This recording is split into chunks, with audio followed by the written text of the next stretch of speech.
Sejam bem-vindos a mais um podcast do Último a Decidir.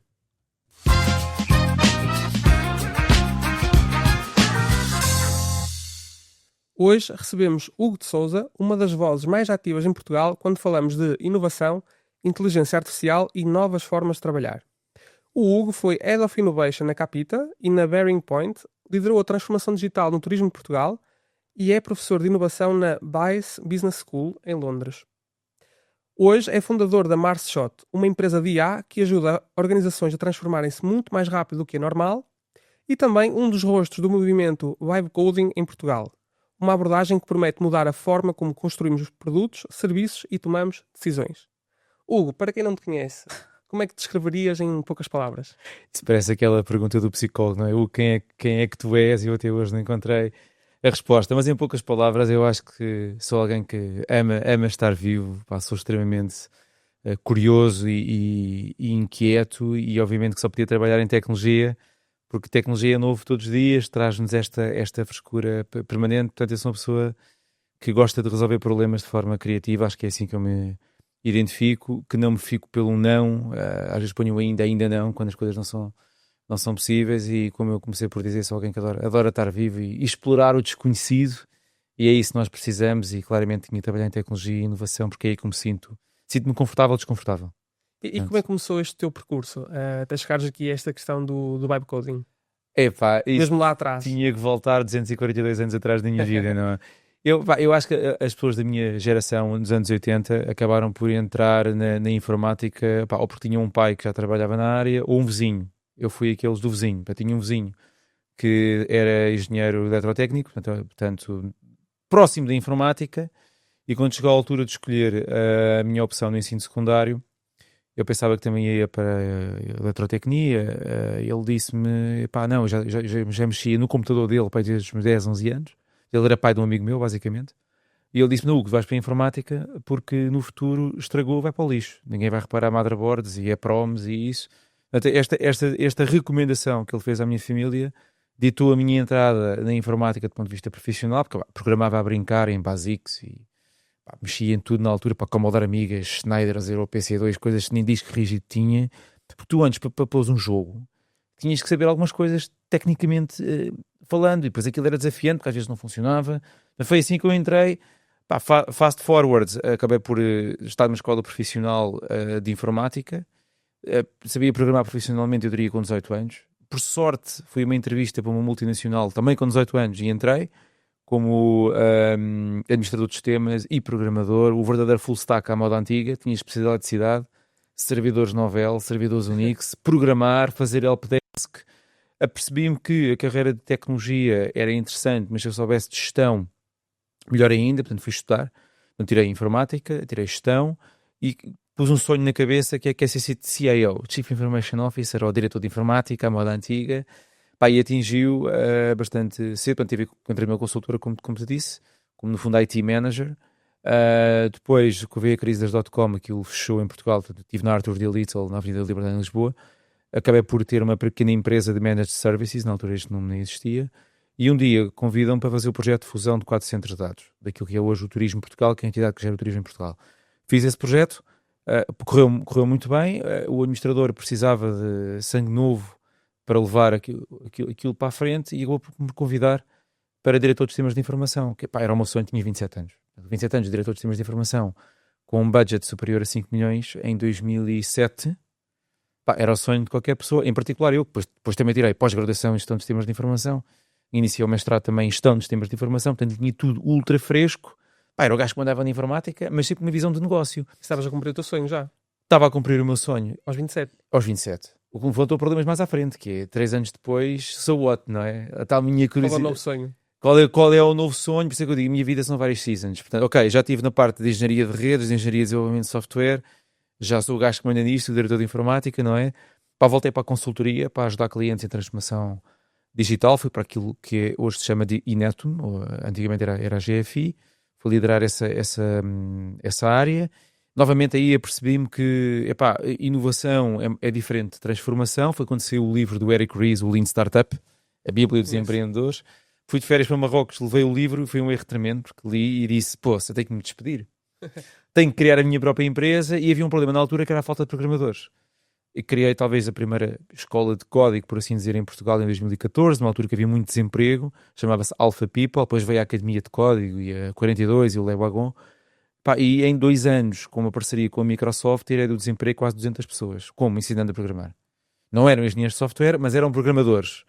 Eu falo sobre isto porque o mercado não compreendia bem a diferença. E qual era a diferença? A diferença é que um engenheiro consegue arquitetar, Ok. consegue fazer soluções para vista de segurança e qualidade mais robustas, não é? Um programador, pá, é alguém que consegue programar, por exemplo, um front-end, portanto, uma landing para uma página. Uma coisa é saber HTML, CSS, eventualmente um bocadinho de JavaScript e faz a parte de front-end. Outra coisa é fazer a arquitetura da solução, a parte de integração, que protocolos é que deves usar no API, a SOAP, a REST, que base de dados é que eu devo usar, pensar nos requisitos de segurança, de performance. Isso é um engenheiro que tem que pensar. Claro. E, não é? Outra coisa é o dia-a-dia, no fundo. Pensa assim, é como a medicina, tens um clínica geral que te resolve ali um conjunto de coisas, mas depois tens o cirurgião, o neurocirurgião, o cardiologista. Aqui é igual, na informática tens várias profissões, nem todas exigem uma licenciatura. Aliás, eu acho que cada vez menos exigem uma licenciatura, mas isso são outros. Mas esse tema eu quero recuperar, se calhar, mais à Recentes. frente. Antes de passarmos para lá, queria te perguntar: nestas organizações todas que tu passaste, que são todas muito, muito grandes, ou algumas delas são grandes, o que é que tu aprendeste sobre a liderança? Até porque tu depois criaste a tua própria empresa, tu próprio disseste que tinhas que te despedir porque estavas a ver, se calhar, isso de outra forma. O que é que te fez sentir assim e questões de liderança que aprendeste para criar a tua própria empresa? O tema da liderança, eu acho que surgiu também muito jovem, porque tinha aquela coisa de tenho que ir liderar pessoas. Não, nem sei porquê. Acho que era, nem sei porquê. Agora que perguntas, nem sei porquê. E comecei a gerir pessoas cedo e ao longo de 27 anos de experiência já geri pessoas em 3 países. Já sou de português, né?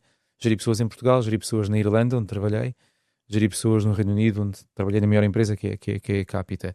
O que é que eu aprendi? Pá, aprendi que é um desafio diário, pá, que não há fórmulas, que objetivamente é o que faz a diferença e talvez aquele que seja, que é a aprendizagem principal, é que a liderança começa com a coragem. E o tema da coragem é um tema que eu falo imensas vezes, porque há muita gente que se apresenta como líder, e no LinkedIn todos somos os maiores, não é? Mas depois quando vemos no domínio da sua ação, falta-lhes coragem para tentar fazer diferente, para correr um risco. Portanto, eu ao longo do tempo acho que desenvolvi o músculo da coragem sem, como é que eu dizer, sem passar a linha para a loucura. Nunca pensaste que é arriscado? Pá, eu gosto de risco. Tu não cresces sem risco, não é? Tu não aprendes a nadar sem engolir um bocadinho de água. Tu não começas a andar sem esfolar os joelhos. Outra coisa é que quando chegas a uma certa idade e ao final de X horas de voo, enquanto líder ou quando gestor que quer ser líder, não é? Tu começas a perceber, então, vou para outra forma. Para mim, as pessoas têm interfaces e têm estímulos. E o teu desafio é aprenderes a ler esses interfaces e como estimular para levar as pessoas a fazer aquilo que tu queres. Eu não vou chamar isto manipulação, ou por isso que Maquiavel fala sobre isto. Mas, de facto, tu não és ninguém sem pessoas. E tens que inspirá-las, motivá-las. E a maior parte das pessoas que contribuem para os teus resultados, tu não és o chefe delas. Se trabalhares com clientes, pessoas do departamento, certo. não é? Portanto, claramente que a liderança é mais importante do que ser chefe. Ou do que ser gestor. Gestor é a organização eficiente e eficaz do trabalho. A organização do trabalho. Cada vez mais os algoritmos vão fazer. Líder é tu compreenderes as necessidades daquela pessoa. E se eu sou um bom líder, não sou eu faço a pergunta a mim própria, não sou eu a pessoa certa para dizer. Aqueles com quem eu passei. Agora, eu acho que se tu queres entrar nesse caminho, também outra aprendizagem que eu percebi é tu vais ganhar muitos inimigos porque tens de ter coragem, e para ter coragem vais contra muitas ideias e há pessoas que confundem as ideias com as pessoas, vais ganhar inimigos no teu percurso, o que leva para o segundo valor que um líder tem que ter e que eu aprendi, que é a resiliência. Tu vais apanhar muita tareia quando queres fazer diferente, mas um líder que quer fazer diferente tem que ter coragem e tem que ter resiliência para apanhar com todo o tipo de documentários e todo o tipo de resistências. Mas é a melhor, outra vez, a arte mais difícil, mas a mais interessante na vida, claramente que é a liderança, começando pela self-leadership, que é se tu não te lideras nem a ti próprio, Não é quase liderar os outros. Quanto mais os outros, não é? Portanto, E neste teu percurso de liderança, foi sempre um percurso ascendente ou houve alguns percalços pelo caminho? não, claro que não foi ascendente, foi ascendente e descendente, foi método científico, tentativa e erro. Epá, eu acho que quando eu estive na GFI, em particular, pá, era uma empresa em reestruturação. Hoje posso falar sobre isto à vontade, já vão há quase 15 anos. Liderar numa empresa em reestruturação é muito duro. Estamos a falar em despedir pessoas, tirar benefícios, tirar carros de serviço, colocá-los a trabalhar de forma diferente. Fiz muitos erros ali, fiz erros de quem nunca tinha estado naquela função, mas lá está, e digo isso à pessoa que ontem o diretor-geral que me patrocinou, no fundo, foi uma escola de vida, porque eu aprendi o que sei hoje por me ter lançado para uma função que nunca tinha feito. Não sabes nadar, mas aprende, bora, pumba, larga-me lá aqui para dentro do mar. Pá, e foi o que aconteceu. E o estilo de liderança que eu trazia enquanto diretor de sistemas de informação do Turismo Portugal não funcionava naquela consultora. E eu aprendi isso da pior forma. Aprendi isso com muitos socos aqui nos rins, não é? Houve coisas que ao princípio funcionaram muito mal, mas eu sempre considero uma pessoa que aprende rápido. Pá, fui adaptando. Pá, hoje sou um líder diferente. Se for líder, hoje sou um líder diferente. Sou mais empático. Preocupo-me em conhecer muito melhor as pessoas e realmente os desafios que elas enfrentam e que muitas vezes não estão no trabalho. Mas também te digo uma coisa, isto não se aprende nem nas universidades, nem com horas de voo, que é, isto aprende-se com idade. Isto aprende-se com idade. E tu, porquê? Porque tu com a idade vais falhando tanto que vais pondo as coisas em perspectiva, vais relativizando e começas a unir o... Agora, dizes um puto que não tem outro nome, de 30 anos, que está como diretor de uma multinacional, o que eu estou a dizer hoje, eu não sei se com 30 anos ouvia-o com 45. Achas que não? Acho que não. Mas estas experiências Acho que era muito arrogante. A sério? Acho que era muito arrogante. Mas achas que estas experiências Mas estou a dizer que sou capaz de dizer isto. Estas experiências todas fizeram-te criar a Mars Shot? Fizeram. E foi no tempo certo? Achas que... Epá, tenho a certeza que foi. Falar em arrogante, tenho a certeza que foi. Não, acho que foi porque todas as guerras que tive e as cicatrizes me deram uma calma. Eu nunca tive tão calmo na vida como estou agora. Porque tu, lá está, tu nos 20 e tal anos, quando consegues cargos interessantes, ficas com um ego, com um status quo, pá, que te dá uma força incrível. Aliás, a alcunha que o anterior presidente do Turismo Portugal me dava, que entretanto faleceu, o Dr. Luís Patrão, que ainda hoje só consigo tratar por doutor, e não trato muita gente por doutor, a alcunha que ele me dava era bulldozer. Está dito, ou seja, dava uma missão dada, missão cumprida, que é o tema das tropas de elite, não é? E era assim que aquilo funcionava. Epá, e há projetos que dá para ser assim e há projetos que não dá. Portanto, eu hoje estou com uma calma e pá, com uma visão de helicóptero para unir os pontos e daqui a 10 anos vou estar muito melhor. Mas nunca me senti tão calmo e eu acho que sou bastante energético e quero sempre mudar tudo, mas agora faço isso com calma. E eu antes cometia muitos erros. Epá, é de jovem, tu estás a disparar para todos os lados e como disparas para todos os lados acertas muito, mas também falhas muito. Exato. Portanto, eu hoje estou aquele jogador de futebol já com mais alguma idade, que é, o Federer tem a sua elegância, e cheguei a ver o Federer a jogar ao vivo, em que a sua inteligência era tal que o corpo já não acompanhava, mas o posicionamento no campo acompanhava, e ele ganhava aos melhores, e irritava os miúdos mais novos. Eu acho que estou a entrar nessa fase, e é uma fase muito gira. Estás como o vinho do Porto, então? Mais velho? Epá, o vinho do Porto está num estatuto altíssimo, não sei se estou aí, mas sim, acho que quero caminhar para aí. E como é que tu motivas as pessoas neste momento na tua equipa? Qual é a cultura que se sente na Mars Shot? Pá, a Mars Shot está a crescer um ritmo incrível. Eu espero estar a contratar 2 pessoas por mês. Estamos a contratar uma por mês. Uma empresa que acabou de fazer um pivot. Nós começámos há 4 anos numa joint venture aqui com a Kaizen, aqui em Gaia. Portanto, terminei a joint venture para me dedicar aí à generativa.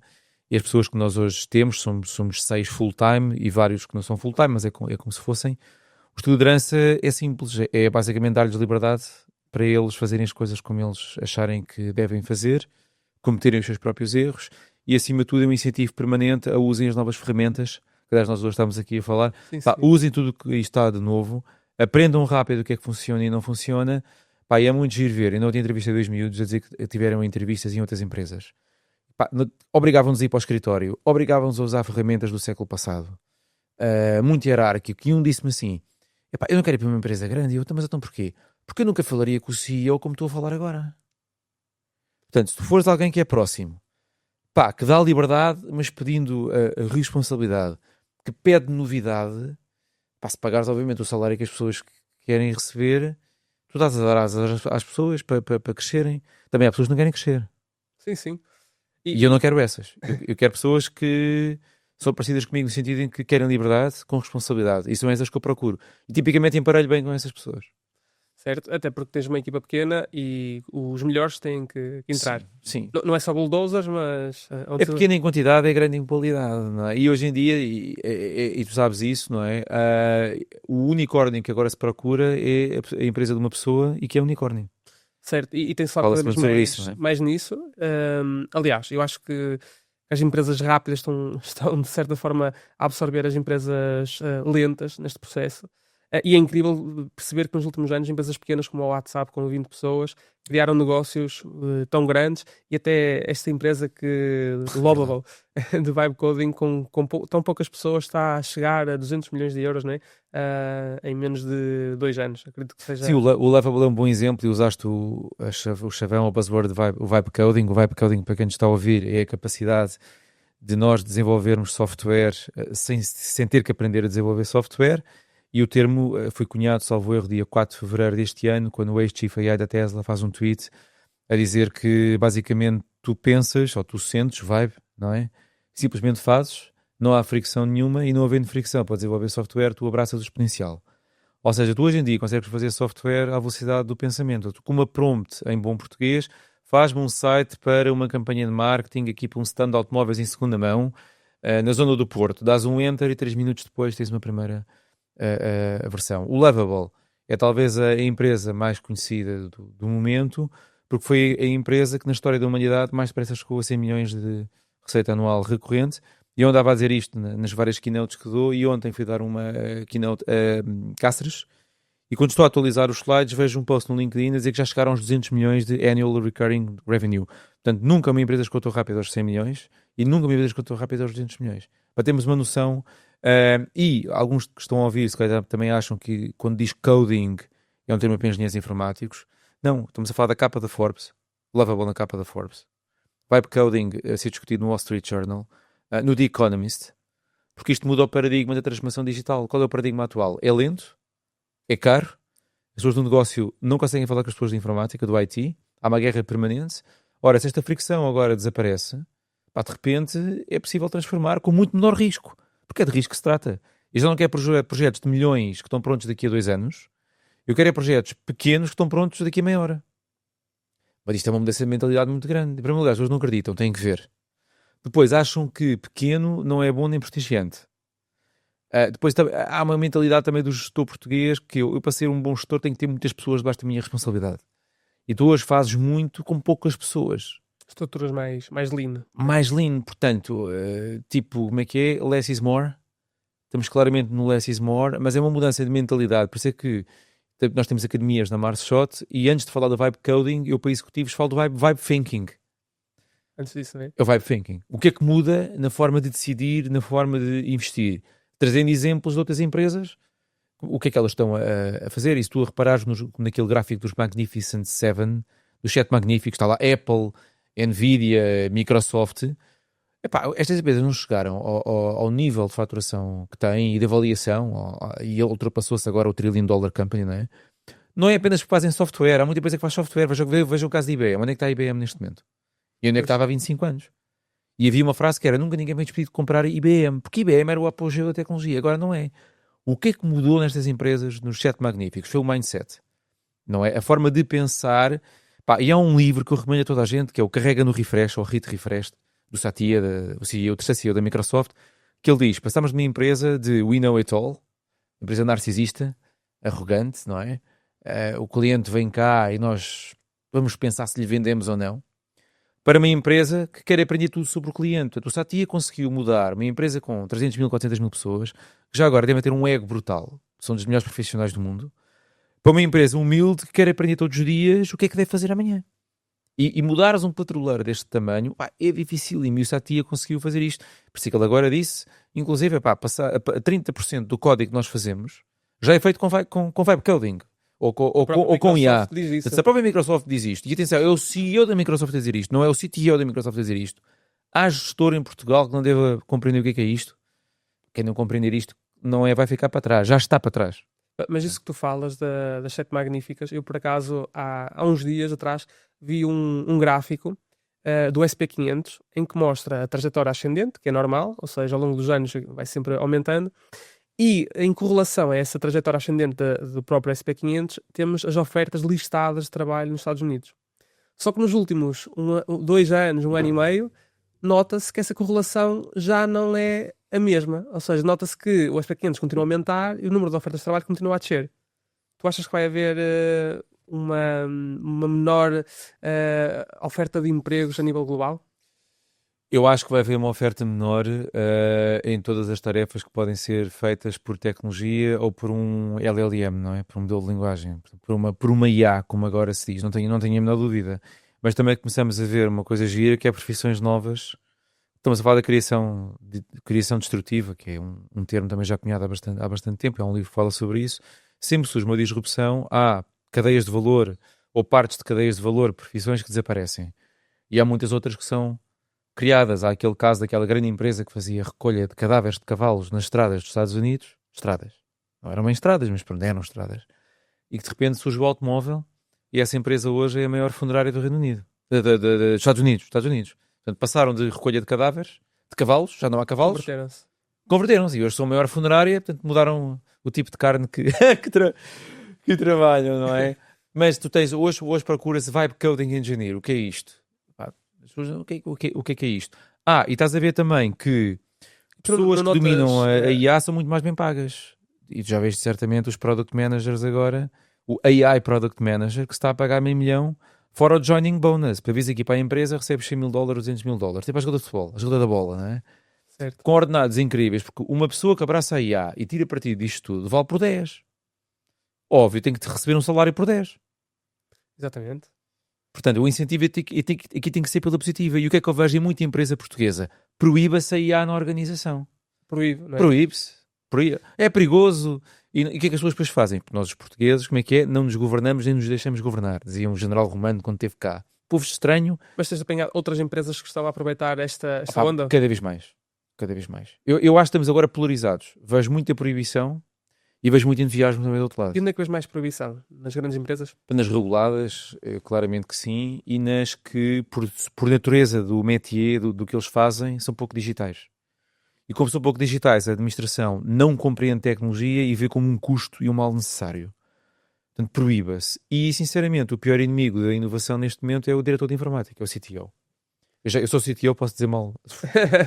Porquê? Porque está assoberbado com trabalho, já nem consegue ouvir falar em mais nada novo. E então, tudo o que é novo, ele vai pensar, isto é Shadow IT, é Shadow AI, vou proibir. Ora, se o português detesta a proibição, a seguir dá a volta, o que é que faz? Manda por WhatsApp, faz no computador, faz com o computador de casa, faz no telemóvel. Portanto, hoje o que é que está a acontecer? Tens código que está a ser feito, sabe-se lá onde, porque o programador está proibido de usar AI para desenvolver código, mas ele próprio usa. Portanto, hoje deves ter código, certamente, de bancos aí na cloud. E deves ter... Isso não é perigoso? É altamente perigoso. Proibir, por natureza, é perigoso. Educar, por natureza, é bom. Tu tens aqui a tocar. Vê a lei seca nos Estados Unidos, há cerca de 100 anos atrás. Claro. Vamos proibir radicalmente o consumo de álcool. Acho que nunca se bebeu tanto álcool. É proibido, é porque é bom. Aliás, Portugal é inovador a nível mundial, como vocês sabem, porque há cerca de 20 anos atrás descriminalizou o consumo de algumas drogas, consumo próprio. Não é? Portanto, se eu for apanhado com uma droga para consumo próprio, não vou preso. Antigamente ia preso. Com isso, reduziu na altura drasticamente o número de toxicodependentes. Só por causa disto. Só por causa disto. Porque o ser humano também tem uma coisa de... é proibido, então vou fazer. Claro. Dá aquela adrenalina, aquela dopamina. Mais apetecível. Mais apetecível. Quando tu proíbes um software e aquele software é mesmo muito bom, lá está. Quando é que há contrabando? Quando o produto é bom. Só há contrabando quando o produto é bom.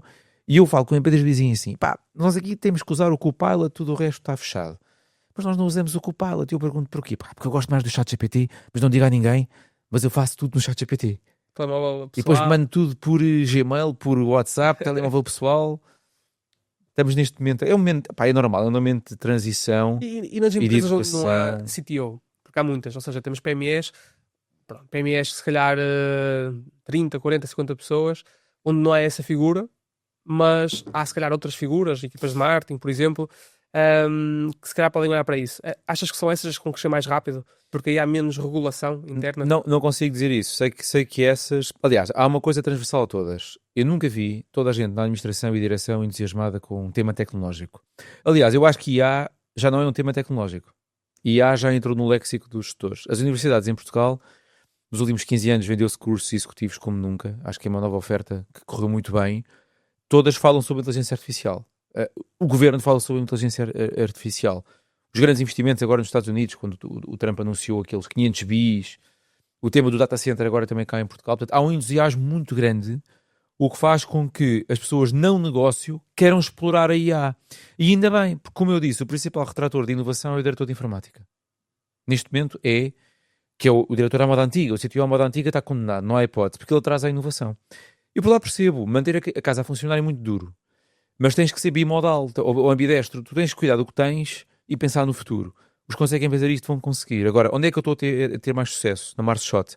É quando o interlocutor não é o diretor de informática. Tipicamente é o CEO, CFO, que tem a pressão da otimização, marketing, Sim. quer lançar campanhas mais rápido, campanhas descartáveis, campanhas generativas. Agora eu inventei este termo ontem, estava a dar mal no IPAM.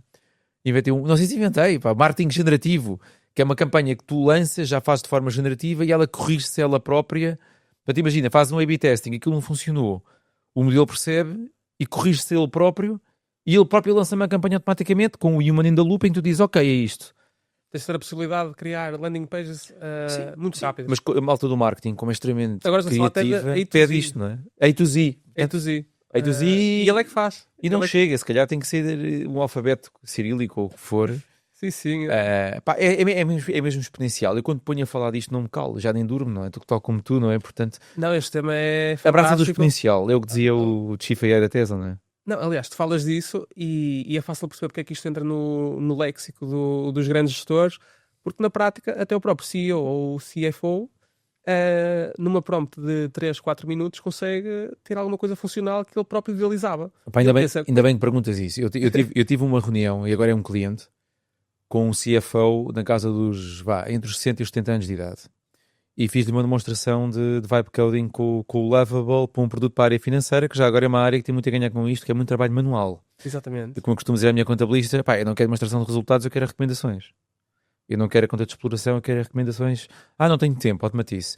Então o que é que eu fiz? Fiz uma demo de Lovable, ele gostou, marcámos uma reunião em que ele nos diria o que queria implementar. Eu estava à espera de um Excel com requisitos, ou de bullet points com requisitos. Para minha surpresa, vejo o CFO a partilhar o ecrã, ele fez um protótipo no Lovable e disse, é exatamente isto que eu quero. Agora façam isto de forma segura, que é para conseguir vender isto para os meus clientes. Ora, espera aí. Tipicamente o financeiro não gosta de tecnologia. Ok, tipicamente uma pessoa com mais idade também não gosta de tecnologia porque não teve essa formação, não é um nativo.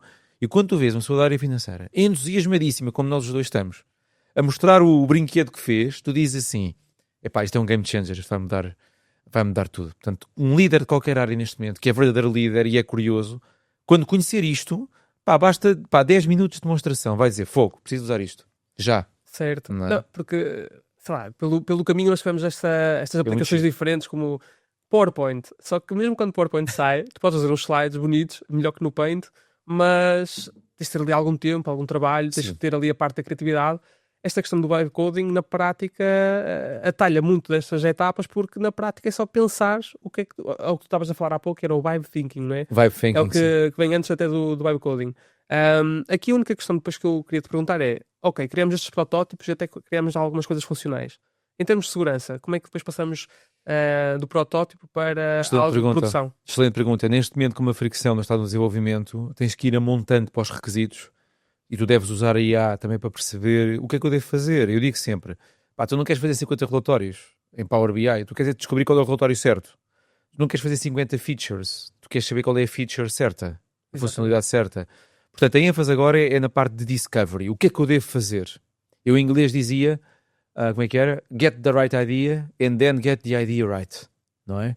Aqui é exatamente a mesma coisa. E depois a jusante que é, ok, se o código é feito com ajuda de IA ou por IA, tu tens que ter ênfase na revisão do código. Portanto, nunca foi tão importante vocês duplicarem o salário ao vosso melhor engenheiro de software. Porque o bom engenheiro de software agora faz code reviews, tem que fazer code reviews com muita qualidade para garantir que o código que sai dali é bom, é seguro, é escalável e pode ser integrado. E também esse bom engenheiro vai pensar como é que automatiza os testes, também com IA generativa, para que as code reviews, os testes unitários, Não é? sejam automáticos e de acordo com os padrões os CVEs, não é? Portanto, com os padrões de bugs, tentando usar aqui uma linguagem simples, aquilo que te dê, aliás, o Lovable já faz isso. Quando tu fazes código com o Lovable, ele diz tens aqui vulnerabilidades nível baixo, médio ou alto. Mas sim, a ênfase agora é que requisitos e a parte da segurança nunca foi tão importante como agora. Portanto, tu agora não queres programadores per si, tu queres os bons programadores. Porque esses vão valorizar isto e vão se focar na arquitetura, nos requisitos não funcionais, na escalabilidade, na segurança, tanto a montante como a jusante. O que é a montante? Dá-me lá os padrões de segurança. Dá-me lá os padrões de arquitetura, que eu injeto isso na prompt para garantir que é compliant com as normas da tua casa, com o NIS 2 e esse normativo todo que agora aí anda. Porque quem é que pensa nisto? Bons engenheiros, bons arquitetos de software. Portanto, eu acho que quem está em maus lençóis agora, claramente... Epá, CTO, é? O CTO está em maus lençóis se não mudar. Conheço agora um banco que tinha um CTO e continua com a mesma pessoa, mas mudou-lhe o título. Passou de responsável de IT para responsável de transformação digital, que é a mudança da cultura, a mudança dos processos e a ênfase no negócio. E parece que não, mas o título influencia como é que nós trabalhamos. Uma coisa é ser CTO, Technology. Outra coisa é ser Chief Transformation, tem a ver com business. E a mesma pessoa com um título diferente, em alguns casos funciona. Naquele caso eu acho que vai... Não posso revelar o nome, mas eu acho que vai...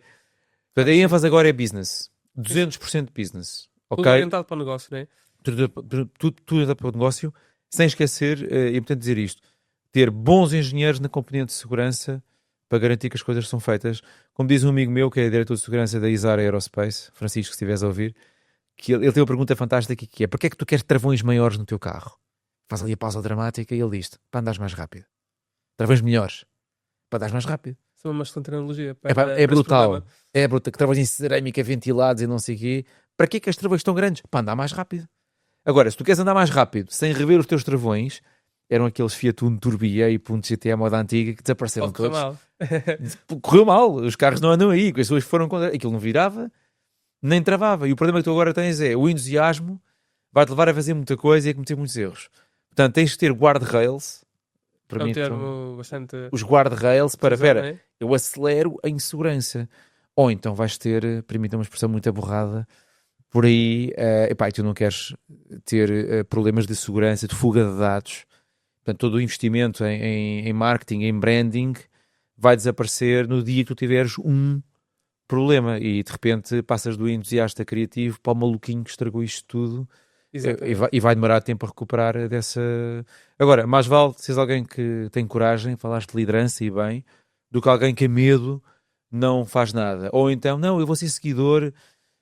eu ser seguidor eu não acho que seja liderança, na minha opinião. E Portugal está em 17º do ranking de inovação. Estamos na cauda da produtividade. Na prática não somos muito bons em nada, o que é terrível. E tu, para liderares na inovação, tens que ter coragem. E se tu liderares de inovação, lideras no quê? Na criação de valor. Se na criação de valor aumentas a margem dos teus produtos, aumentas a margem, aumentas os ordenados. Se queres ser líder na produtividade, também és líder nos salários mais baixos. Vais ter muita automação e mão de obra barata. Queres ser um país low cost? Acho que não. Queres ser um país de criação de valor? Sim. O que é que tu precisas para criar valor? Precisas de inovar. Inovar requer coragem, requer erro. E é este problema que nós temos agora, que é Portugal não sei se quer ser produtivo ou inovador. Não sei, em termos de nação. Isso cabe aos políticos agora também dar aqui uma mensagem. Sei que a empresa deve ser inovadora para pagar bons salários. E isso quer coragem. Mas tendo em consideração esta, não diria facilidade, mas esta agilidade e rapidez na criação, por exemplo, de software nos dias que correm, não achas que podemos transitar mais para a questão de criar valor e menos para a parte de produtividade? Não tinha nenhuma dúvida. Agora a questão é, tens que pensar a CFO. Eu para criar valor vou correr muitos riscos. Se calhar primeiro foco na produtividade. Portanto, qual é a aplicação imediata da IA? Produtividade. Automatiza tudo o que pode ser automatizado. Vais ter retorno, um payback period em 3 meses, 6 meses, 9 meses. Com o dinheiro que tu poupas aí, vais apostar na criação de valor. Portanto, tu vais financiar o teu risco com as poupanças dos automatismos que a IA agora te permite. Ou seja, tens de ter um portfólio de inovação. Tens que ter, imagina, 5 mini projetos de produtividade e um de criação de valor. Não é? E um mais arriscado. Estes vão financiar aquele. Tens é que ter os dois ao mesmo tempo. Agora, o truque aqui é começar pequeno. Pá, quick wins de 10 em 10 dias. Porque ninguém acredita em projetos de um ano. Ninguém acredita em projetos de um ano e meio. Agora, cuidado com a miopia, que é só faço projetinhos de 5, 10 dias. Tens que ter as quick wins e as big bets. Big bets que não ultrapassem um ano. Como é que financias? Volto a dizer. É do lado da eficiência. Fazes eficiências radicais com IA, pá, que hoje é facílimo de se fazer por via do automatismo das tarefas, robôs, agentes, como agora se chama, e a seguir vais olhar para quê? Experiência do cliente, novo modelo de negócio, lançamento de novos produtos e serviços, mas só fazes isto com os ganhos da otimização, ou nenhum gestor te aprova os teus projetos. Não, isso é uma excelente ideia. Ok? Por outro lado, Hugo, o que é que eu tenho visto também? Muitas eu presas começarem a surgir. Ou seja, ainda outro dia estava Eu presas. eu presas. Ou seja, Adoro. empresas de uma só pessoa. No hashtag. Outro dia reparei que algumas pessoas replicaram o LinkedIn, outras que replicaram um próprio sistema de software bastante complicado no mercado. Já percebi que há empresas a tentarem, ou eu preso a tentarem replicar plataformas como a OLX, que se calhar em seu tempo demoraram Verdade. muito tempo e custaram 200 mil euros Sim. para criar. O que é que tu achas dessas possibilidades? Pá, eu acho que vai aparecer o unicórnio de uma pessoa, não é? Unicórnio de uma pessoa. Vai aparecer alguém vestido de unicórnio no carnaval.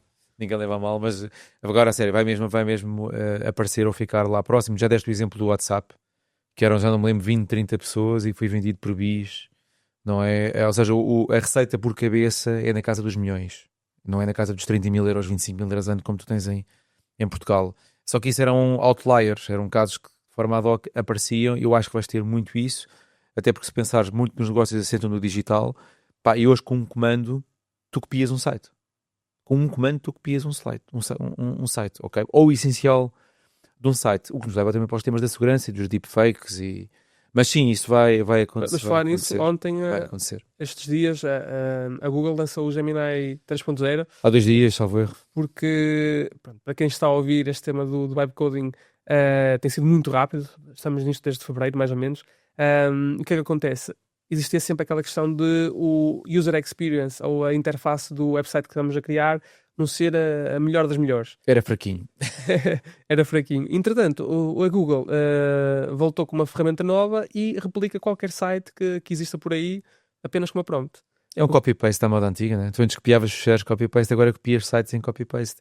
Mas antes, repara, tu antes Mas às vezes conseguias fazer isso copiando o design system, não é? Portanto, se tu tivesse acesso ao design system, no limite de uma página tu tiras o CSS, desculpem a linguagem técnica agora, e conseguias fazer um look and feel igual ou semelhante. O que tu estás a dizer agora é que desde há 2 dias é muito mais fácil. é muito mais fácil. Pronto.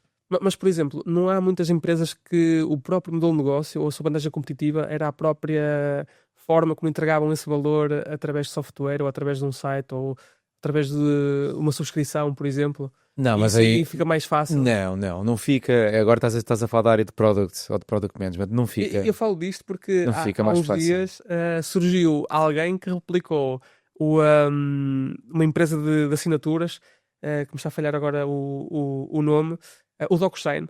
O DocuSign. Uma empresa que demorou imenso tempo a chegar onde chegou e que E gastou vem cara nos seus serviços, sim. e vem caro nos seus serviços e que demorou muito tempo a chegar lá Sim. e alguém replicou, mas de uma forma mais simples. Ou Sim. seja, a promessa desta pessoa era: nós não precisamos tudo do DocuSign tem, só precisamos daquela feature. Sim, mas a questão é, será que confio nessa empresa? E é aí que o marketing entra. Eu estava a falar da área de product, não é? A área de product que agora está na moda, em particular desde o livro do Marty Kagan, do Inspired, porque já na altura, repara, a dificuldade já não era propriamente vender software, porque veio o Scrum e o Agile, estávamos a falar sobre isso hoje. Portanto, vender software não é propriamente muito difícil hoje em dia. Tu criares um produto que as pessoas confiam, amam e recomendam e voltam, continua a ser mais que software. Continua a ser muito mais que A software. marca. A marca. Nunca foi tão importante a marca como é hoje, então. Sim, pensa num banco. Abriu agora um banco novo. Hoje abre um banco novo. Tu pões lá o teu dinheiro, se calhar não pões. Claro. Portanto, isso demora tempo. Agora, sim, eu acho que as luzes, as red flags devem... Não é red flags, é as luzes de alerta, as sirenes devem apitar, porque de facto copiar um site ou um modelo de negócio é mais fácil. Portanto, como eu costumo dizer, continuar relevante está cada vez mais difícil. Continuar relevante está cada vez mais difícil. Eu costumo apresentar um gráfico que era a esperança média de vida de uma empresa, aliás, no índice S&P até, que em 1960 a idade média de uma empresa de lifetime era 45 anos, agora é 17. Quando eu digo agora, são dados de 2021 da Statista. Com a GenAI, eu acho que a experiência média de vida de um produto ou serviço passa de 15 anos, se calhar, para 5. Pois. E so what? Obriga-te a estar fit. Quando uma empresa não inova, ganha dívida de inovação. É como dívida de saúde. Quando alguém tem um ataque cardíaco aos 47, coitadinho, estava tão bem e morreu. Falso.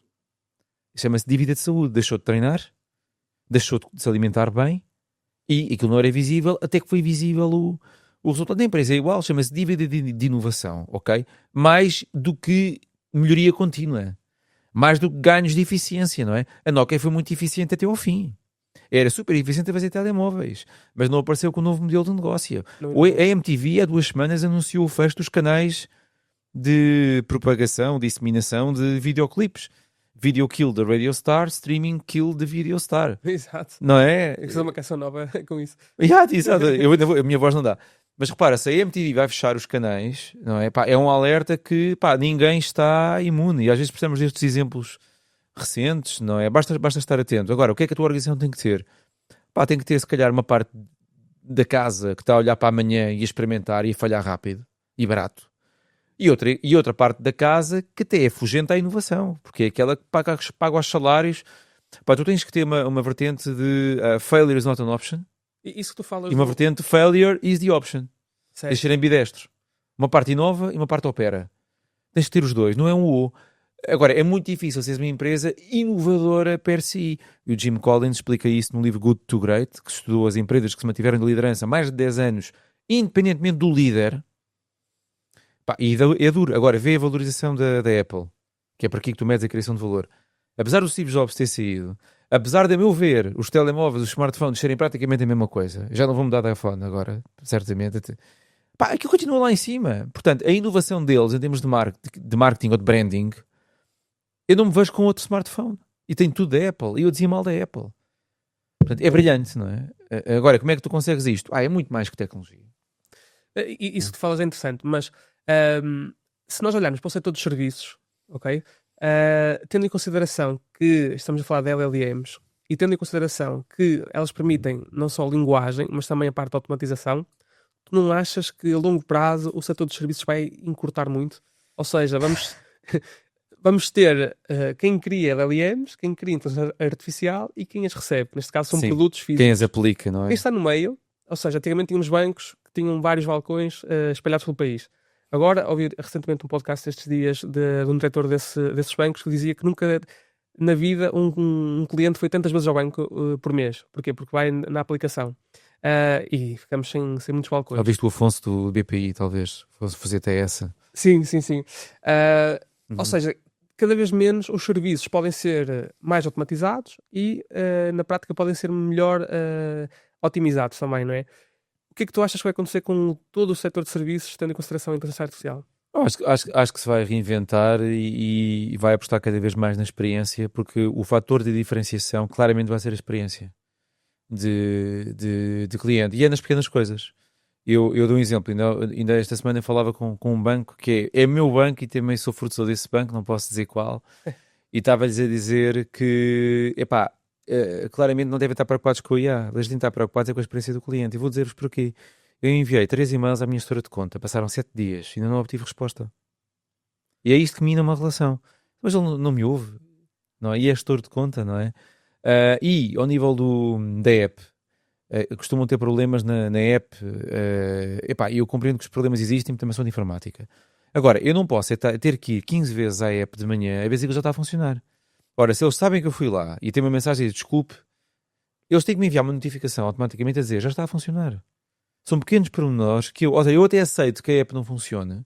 O que eu não aceito é que me obriguem a ir lá sistematicamente a ver se já está a funcionar. É falta de atenção ao cliente. Isto magoa. São aqueles microcortes. E os ingleses têm uma expressão ótima que é ninguém morre por se cortar por uma folha de papel. Mas 1000 cortes daqueles incomodam muito. Claro. E é isso que acontece nas empresas todos os dias. A mesma coisa no ramo automóvel. E ainda agora tive uma reunião no ramo automóvel. Que é a experiência de cliente no ramo automóvel acaba quando vendem o carro. Tipicamente acaba aí. Nunca mais querem saber de mim.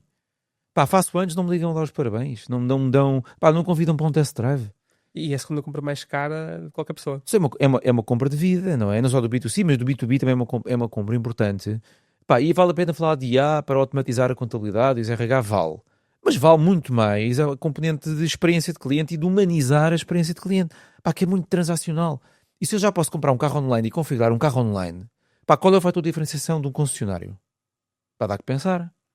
Pá, eu conto sempre uma história de um... Vou dizer Aí a questão dos serviços que eu falava há pouco. Vou dizer a marca. Comprei um BMW bastante caro aqui há uns 3 anos atrás. Pá, esqueceram-se do cabo de carregamento. Tudo bem, pá, esqueceram-se do cabo. E veio o cabo. O cabo chegou ao stand. Pá, e o cabo já chegou. Então, desculpa, você não vem cá entregar o cabo.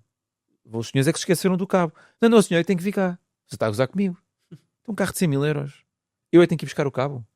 Não tenho estafeta para me vir cá entregar o cabo. Eu é que vou ter que perder tempo, mais a despesa. Pois lamento, mas é o nosso procedimento. Conclusão, a experiência de comprares um carro de 100 mil euros ou um carro de 20 mil euros é exatamente a mesma. É exato, porque o vendedor já fez os números dele, já vendeu a viatura, por um erro dele. Logo de seguida, marquei a manutenção da viatura. Fui lá. Ora, eles sabiam, aos 30 mil quilómetros tenho que trocar isto e aquilo. Cheguei lá, era para ir buscar o carro no mesmo dia. Ah, não, porque agora falta-nos aqui uma peça, não temos em stock. Então o senhor não sabia que o meu carro ia aí. Conclusão, eu é que tive que pagar o Uber 2 vezes, porque fiquei sem carro. Pois. Porque fiquei sem carro. E agora é o paradoxo de, pois nós agora temos de ser mais empáticos nunca. E eu não vejo as empresas focadas na dimensão da experiência de cliente. Epá, e pergunto eu, é preciso um choque grande? É preciso uma Tesla entrar, os chineses, já nem é a Tesla, entrarem por aí adentro para de facto o gestor, sei que eu digo, IA não é um tema da informática. Não é? Isto é um tema, a transformação digital é um tema do CEO. Que começa na experiência, começa fora. Por isso é que o CEO agora da Starbucks, a primeira decisão executiva que tomou posse há pouco tempo, foi os meus diretores de primeira linha, à sexta-feira vão todos tirar cafés. Porque é altamente prestigiante sentir as dores do cliente. Pá, ao chão de fábrica, pá, sentir a realidade. E quando tu és líder, e este podcast fala bem sobre o tema de liderança, tu não podes perder contacto com o cliente, tens que estar junto ao cliente. Por isso é que o Steve Jobs ia para o contact center. Steve Jobs assinava como Steve, ninguém sabia que era ele, atendia chamadas também. Para quê? Para sentir o cliente. Pá, e muito do gestor que tu aí tens não é líder porque deixou de ter coragem para ouvir críticas. Porque o teu narcisismo organizacional fica tão alto até ao dia que era too big to fail, que era a capa, não me lembro, acho que era da Forbes, da Nokia, e aquilo não foi de um momento para o outro. Ou o Titanic, quando afundou, Certo.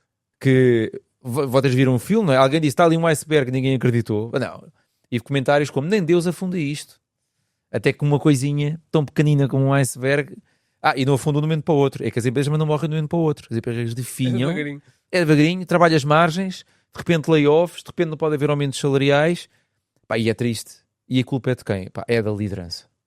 Mas isto com estes temas da IA, vibe coding, à partida deverão acontecer mais vezes no futuro, não? Eu acho que vamos ter maior frequência de... Mas também vais ter novos empregos. Vais ter novas empresas, mais frescas. Cargos exóticos. Cargos exóticos. Não, isto como porque há uns anos atrás, cá na Prompt Engineer. Exatamente. Há uns anos atrás, há cerca de 10 anos, há quase 10 anos atrás, tínhamos cá um colega que era arquiteto de SharePoint. Ninguém sabia o que era SharePoint na altura, nem muito menos que havia arquitetos de SharePoint. Então, eu na Irlanda, quando cheguei lá, vi na Fjord, workshop designer. Profissão, workshop designer. O que é que este gajo faz? Desenha workshop. Mas isso é uma profissão o tempo inteiro. Vais ter cargos exóticos. E são bem precisos, Vais ter cargos exóticos. E vais ter cargos que vão desaparecer. E está tudo bem. Isso sempre foi assim. O mundo evolui, é natural. Pá, mas vale abraçares isto com como é que dizer, com um sorriso nos lábios. E como é que tu ganhas o sorriso nos lábios? Educa-te. Pá, ouve podcasts como este. Pá, vai ao YouTube. E como eu costumo dizer, tu tens toda a inteligência no mundo neste momento, por 20 euros por mês. Tu por 20 euros por mês tens o ChatGPT que te ensina o que tu quiseres. Tiras um doutoramento em 5 minutos quase. Pá, não tiras, mas tiras dúvidas em 5 minutos. A conversar em voz. Eu vou no carro às vezes a ter uma conversa, um brainstorm com o ChatGPT. Portanto, se tu tens todo o know-how no mundo, pá, o que é que te impede? É trocares uma hora de Netflix por uma hora de aprendizagem de uma coisa que tu gostes. Pá, educa-te e não fiques à espera que o Departamento de Recursos Humanos te dê um curso. Acabou o emprego para a vida. Nunca houve. Foi uma ilusão. Acabou, tirei a licenciatura, agora vai correr bem até ao fim da carreira. E quanto mais depressa tu percebes isto, melhor. E afeta desde a recepcionista ao CEO. Eu vivo com Fear of Becoming Obsolete. Fogo. Antes era Fear of Missing Out. Agora é Fear of Becoming Obsolete. Portanto, eu estou muito entusiasmado ou vou ficar obsoleto. O que me faz mexer. Pronto, é um bocado isso. Excelente. Olha, partimos agora para o desafio final, onde temos 2 cenários.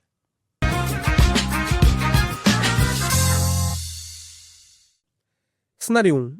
Uma grande multinacional convida-te para assumir o papel de Chief AI e de Innovation Officer global. Com uma equipa enorme, tens um orçamento robusto e a missão é levar o vibe coding a dezenas de países. Mas com processos pesados e pouca liberdade para garantir e para partir a lógica existente. Cenário 2. A Marshot recebe investimentos para se tornar referência europeia em vibe coding, com a condição de acelerar ao máximo, ou seja, há aqui mais risco e mais exposição pessoal, e tens que tomar decisões duras todas as semanas, mas com muito menos rede de segurança. Qual é que escolherias? Epá, isto é uma coincidência porque esse cenário até se colocou no último mês. Né? Epá, tenho que estar atento ao spyware que está no meu computador. É assim, eu acho que a resposta, como é óbvio, é depende.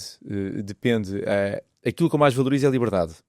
Portanto, desde que eu tenha liberdade, e quando vais para uma empresa grande, perdes alguma liberdade. Portanto, se for pouca, é um cenário a equacionar. Quando tu recebes investimento, perdes liberdade. Passas a ter que prestar contas também a alguém.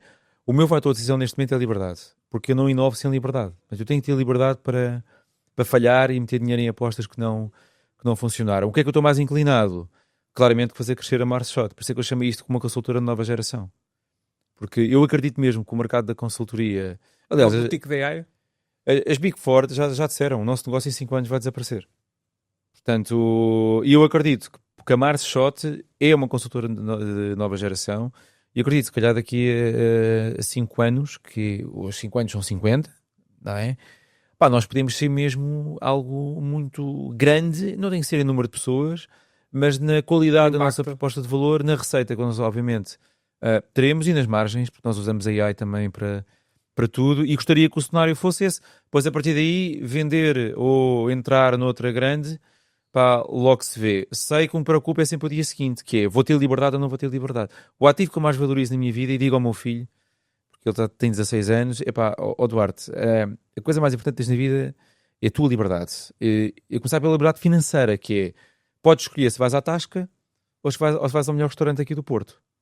Ok? Independentemente se vais à Tasca ou do Porto, tens que te saber comportar e ter educação e humildade, porque o narcisismo cega-te. E eu já passei pela vertente de sou diretor, sou muito bom e não sei o quê, e percebi que isso não é bom. Portanto, se tu mantiveres os níveis de humildade, como o engenheiro Belmiro de Azevedo aqui no Norte falava tanto na sua lógica do homem Sonai, tu és humilde, aprendes. Portanto, independentemente do cenário, eu quero ter a liberdade de continuar a aprender, continuar a falhar e continuar a evoluir e na verdade fazer o que eu gosto. Pá, e acho que a vida é curta para tu estares numa golden cage a ganhar bem e não fazeres o que tu gostas. É tipo aquele casamento por interesse. Claro. Pá, eu nunca tive numa empresa em que não gostasse, porque no momento em que eu deixei de gostar de estar lá, porque não estou a crescer, epá, eu saí. Fui honesto.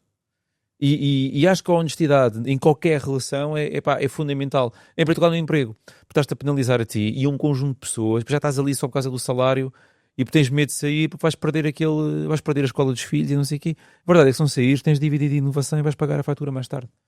É isso mesmo. Portanto, é isto. E o Vibe Coding veio acelerar quem quer ter liberdade de forma mais rápida e segura. Isso. Olha, Hugo, obrigado por ter estado cá no nosso podcast. Obrigado, eu. Muita sorte para a Marshot e para o vosso futuro. E aos nossos ouvintes, até ao próximo episódio de O Último a Decidir.